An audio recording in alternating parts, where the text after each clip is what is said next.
Update. My sister seems to think she's entitled to my trust fund and lied to try and get it. Original post. There's a bit of backstory to this, and I'm not sure what's relevant, but I'm sure you'll tell me if I blather on too much. Mostly, I just need to rant. My 38 female family is a little messed up. I essentially have or had 5 parents and 3 different groups of siblings. It's a bit much. As a child, I was living in the US with my adoptive parents, and a lot of things went down that wasn't great, so I moved back to the UK when I was 9.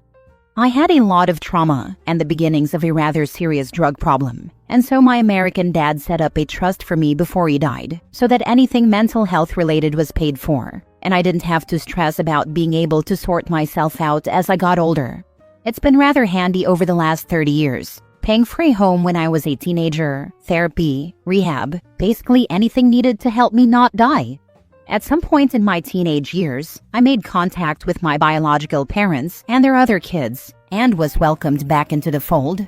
Some of my full siblings had issues with this. Fair enough. It was a big change to everyone's lives. My little sister, now early 30s, apparently found it particularly hard, and so we've never got along and have been no contact for almost a decade. This has become particularly apparent in recent weeks, after she contacted the solicitors who are in control of the trust, pretending to be from a rehab facility in the US. She sent them an invoice for a 3-month stay, requesting payment to the bank account of a friend of hers in the US. The first I heard about this was a phone call from said solicitors offering their commiserations that I was due to enter the facility, wishing me luck, and double-checking the details. I am livid. This is tens of thousands of pounds that she's tried to steal from me. Money that she has absolutely no right to. She never met my adoptive parents. She's not owed any money from them. She's lived a perfectly normal life with both of her parents, her other siblings, holidays, uni paid for, no big dramas. And she thinks she can just take from me because she wants to buy a house? And thinks I should help her out because I ruined her childhood. Except she can't even just ask. She has to try and steal it. I have no idea what to do about this, because if I go to the police, then it'll create even more drama in the family that I could do without, and I feel like that's exactly what she wants. Our parents will side with her, and she knows it. I don't want to give her the satisfaction, but I'm just so mad that she chose this specific way to try and take what's not hers. It feels like such a low blow. Obviously, she's getting the sweet F around, but WTF? Edit to add because a few people have asked. My father had to bail me out of a crappy situation a couple of years ago, which included getting a flight to another country to come and get me. Obviously, I insisted he accept reimbursement for his flights, despite him not needing the money, so he would have had the details of my solicitors and the fund from that time. My sister often visits my parents, so I suspect she would have seen the information in my dad's office at some point. I've certainly never mentioned the fund to any of my siblings. Now for the top comments before reading the updates. You really should go to the police. If she had the audacity to do this, there is no stopping her from escalating even more. If your parents side with her, that is also useful information. You cannot trust them, and should be very careful around them, if not just cut them off. Do not let these people treat you like this.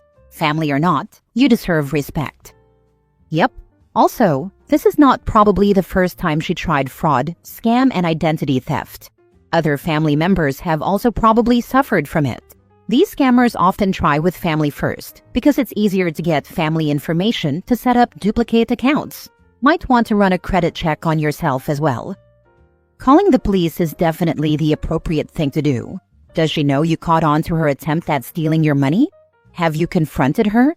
If not yet, in passing mention someone was trying to commit fraud against your trust and your solicitors caught it, and there is going to be an investigation into who it was trying to commit this crime. And when they do find out, the person is going to be in a boatload of trouble. See how she reacts and your family to gauge how they feel not knowing yet it is her. She doesn't know yet. I asked the solicitors for some time whilst I tried to get my head around things before they or we did anything. I've not had contact with her in years. I wouldn't even know how to get hold of her without going through my parents. I might speak to them, though, and mention that someone's tried to defraud me, then poke around asking a few questions a few days later and see what her reaction was. I have no doubt they'd tell her about it. Could be interesting. You might not have a choice if the solicitor has reported as attempted theft. Set up a password with a trust so she can't do it again. That trust is definitely locked down now, no doubt about it. I didn't think I needed it to be quite that secure because I didn't think anyone would do this. But oh well, we live and learn. Do you have a will? Make sure she can't inherit and knows it. Don't let your bio parents inherit either because she will think she can get it from them. Stay safe. I don't actually. I really should sort that eventually. When I die, what's left in my trust gets shared between my kids and my brother and niece in the US. That's all tied up right. So the UK side of things have zero chance of getting anything from there anyway. Mini update. So this got pretty overwhelming pretty quickly. I'm balancing getting things done and tied up with not losing my mind, which is always fun. The solicitors are reporting everything for me, as they are indeed required to do. Turns out I'd misunderstood and thought I had to get involved, but no, it's all on them, and I'm going to just let what happens happen. I'll be setting up a meeting at some point to go through all of the transactions made over the last 20 years or so, just to make sure nothing else nefarious has gone on. Thanks everyone for the reassurance that I'm not doing something wrong by wanting this sorted, but I'd appreciate a little less speculation on my life and the role my parents play in it, if you could manage that. Now for the full update 10 months later. I don't like to leave a story unfinished, so even if no one is interested, I'm just gonna leave this here. A final update about my sister feeling like she's entitled to my money and attempting to steal it from me. So, after months of pretty much just waiting, it turns out absolutely nothing is going to happen. No charges, no consequences, no official acknowledgement, beyond a few "we understand your frustration" emails. The friend whose bank account my sister tried to funnel the money into has been fully cleared. It would seem they had no idea what was going on. The police spoke to them early on, and it apparently became obvious quickly that they weren't actually involved. The US police won't take it any further because no actual funds were transferred, so there was no financial loss. And because my sister is in the UK, the UK police have closed their side of things as well because the US cops aren't interested, so she just gets away with being an a-hole once again, I guess. So that's that. 9 months of paperwork and stressful meetings with solicitors and one minor mental breakdown, only to be told it's essentially gone nowhere, which is pretty anger-inducing but also kinda expected. Somehow that woman gets away with bloody everything. We haven't spoken, and we won't. I'm not sure what my parents' involvement with her is these days, but I know they won't be expecting us to be in the same room as one another again. So I guess that's some level of support. No contact prevails. I know this is frustrating, but you got a small win in that she was entirely unsuccessful in getting your money. This is true. I haven't read all the comments, so this may be redundant, but make sure your solicitors know to never pay out one single penny without your express permission, and maybe your notarized signature. I would set up a security code that only you know so no one can try to impersonate you. Also, make sure you have an ironclad will that your sister cannot contest. Maybe leave her $1 or £1 so that she cannot claim you forgot about her.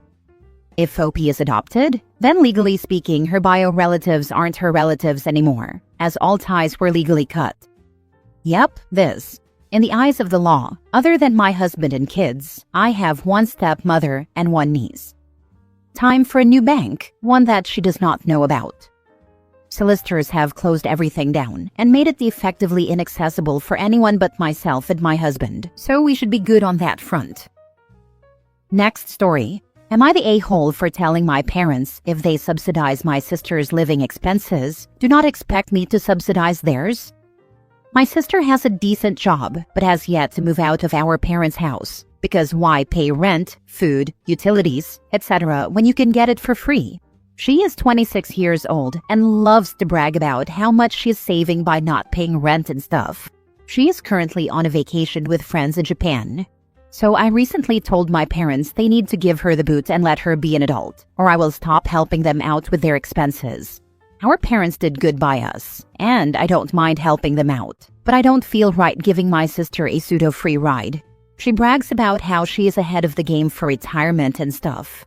I told her of course she is, because all her major expenses are covered by someone else. Generally, my parents feel I am being petty because it is a lot harder for my sister's age group.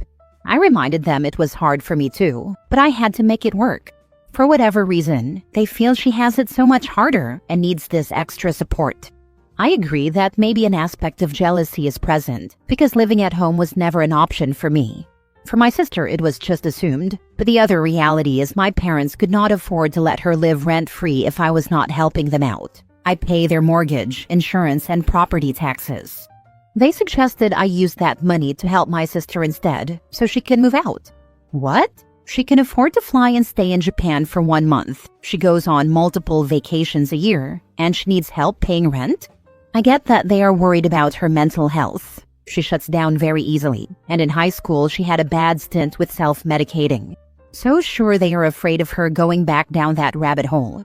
Maybe I am just being the jealous older sibling because I didn't get the same type of love and care she did. I was old reliable. It was expected of me to do well. She got a B and it was a major event.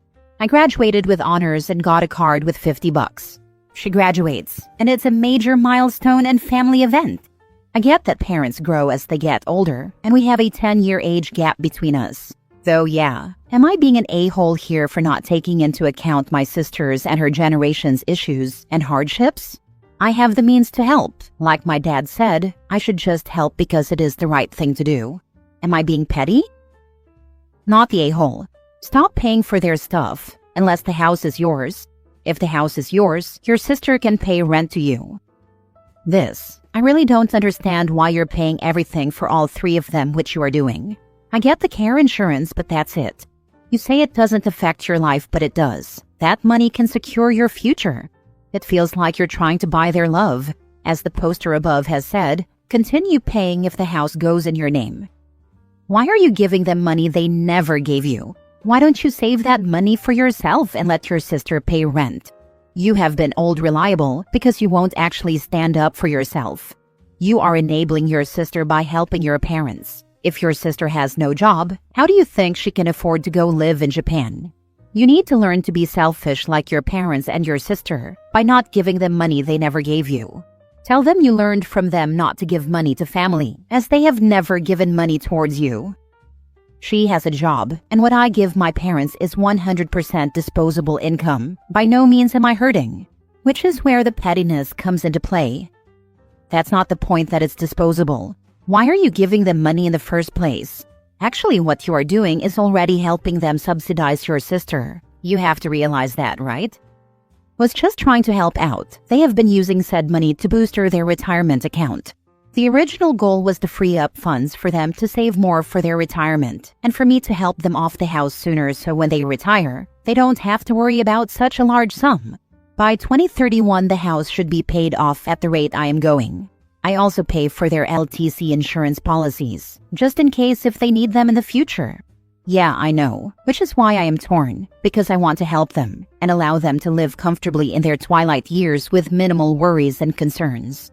I just don't want to let my sister coast by proxy. Last story. My sister cut me off because I didn't welcome them to my home for as long as they need vacation. Exactly as it says. My sister stopped talking to me because of a visit she decided to plan to the country where I live.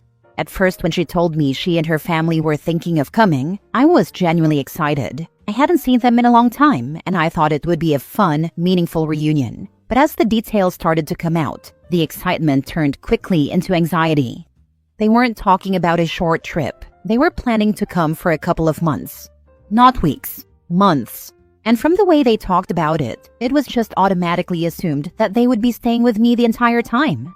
I started asking questions, trying to get a clearer idea of what the plan was. There was no plan. Every time I asked, the only consistent answer was, "We'll be there for a couple of months." They both intended to work full-time from my home during that time. Meanwhile, my boyfriend and I also work full-time from home. We have only 3 bedrooms. To accommodate them, I would have had to move my entire work setup into our bedroom. And on top of that, they would be working at odd hours because of the time zone difference, which meant constant noise and disruption. Another huge point, they had never even met my boyfriend. Not once. So the idea of them essentially moving into our home for months, working all day and night, taking over our space, and disrupting both of our jobs was overwhelming. The more details they casually mentioned, the more I felt a knot forming in my stomach. Nothing about it felt respectful or reasonable. So I talked to my sister and tried to offer a compromise that felt generous and manageable for everyone. I told her they were welcome to stay for 3 weeks. 2 weeks at our place, during which I would cover all the expenses for road trips and outings, and then 1 week where they could go explore wherever they wanted. I even said they could use our car for that final week. She was furious. According to her, I had no right to put a time limit on her stay. And since that conversation, she has refused to talk to me. It's been a year now, all because I set a perfectly reasonable boundary. Are you sure it was a vacation? Sounds more like moving in. Exactly. If they both work from home, there is nothing to push them to return back to their own home.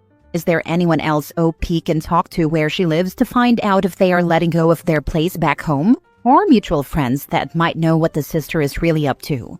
I would not let them stay at OP's house. Once they are there, it may be difficult to get them out. I have a brother in Italy. He's 2 years older. I live in NYC.